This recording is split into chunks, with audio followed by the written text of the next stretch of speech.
ঈদকে সামনে রেখে ব্যস্ততা বেড়েছে সিরাজগঞ্জের তাঁতপল্লীগুলোতে।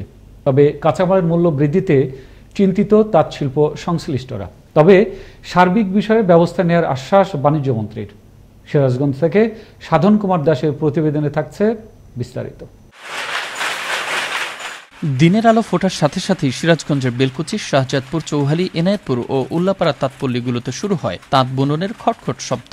একই সাথে পাল্লা দিয়ে চলে পাওয়ার লোমো। মাঝে মাঝেই শোনা যায় তাঁতিদের উচ্চ কণ্ঠে ঘুমতাড়ানি গানের সুর। তবে গানের সুর এখন খানিকটা বেসুরো। তাঁত শ্রমিকরা বলছেন, কাজের চাপ খানিকটা বাড়লেও মজুরি কমায় সংসার চালানো সহ ঈদ খরচ জোটানোই দায়। আগে আজরা বেশি ছিল, এখন বর্তমান রং সুতার দাম এগুলো বেশি, যার কারণে আমাদের উপর একটু চাপ পড়ছে। এখনকার এই পরিস্থিতি আমার চলা কঠিন, কাজটাম নাই। আমরা কিভাবে চলমু, কিভাবে বাল বাচ্চা না চলমু, খামু, আঙ্গুর তো এখন পরিস্থিতি খারাপ। চাহিদা মাত্র বাড়ে। আমরা প্রতিদিন 10-8টা করে গামছা তৈরি করে থাকি। ঈদের দিকে আমাদের কামের চাহিদা একটু বেশি বাড়ে। সামনে ঈদ, মনে করেন যে এখন প্রথমতই মানে ঈদের কোনো প্রিপারেশন মহাজনও নিতে পারে নাই, আমরা কোনো প্রিপারেশন নিতে পারিনি আর কি। নানা বাহারি নাম আর ডিজাইনে তৈরি হচ্ছে শাড়ি। দীর্ঘ 2 বছর করোনার কারণে তাঁত শিল্পে চরম লোকসান গুনতে হয়েছে তাঁত মালিকদের। বর্তমানে এই শিল্প মন্দা কাটিয়ে চাঙ্গা হতে শুরু করেছে। তবে এই দীর্ঘ সময় বেড়েছে তাঁত সংশ্লিষ্ট সকল পণ্যের দাম। আর বাজারে তাঁতের শাড়ির চাহিদা বাড়লেও কাপড়ের দাম বাড়েনি। তাই ক্ষতি পোষানো এতটা সহজ নয় বলে জানালেন তাঁত মালিকরা। আগামী ঈদকে শুরু করে আমরা কাঞ্চি কাতার নামে একটা কাপড় বাজারে আনতেছি এবং এর গুণগত মান এবং সব দিকই ভালো।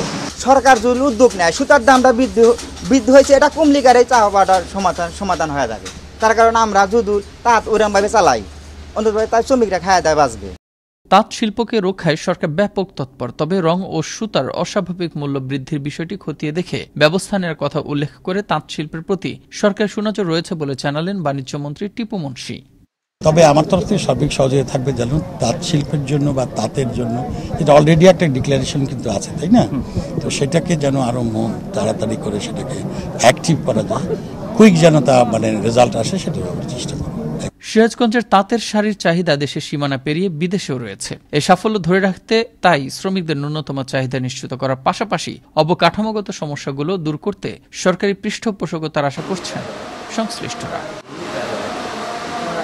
মোস্তফা কামাল তোহা, আনন্দ টিভি, ন্যাশনাল ডেস্ক।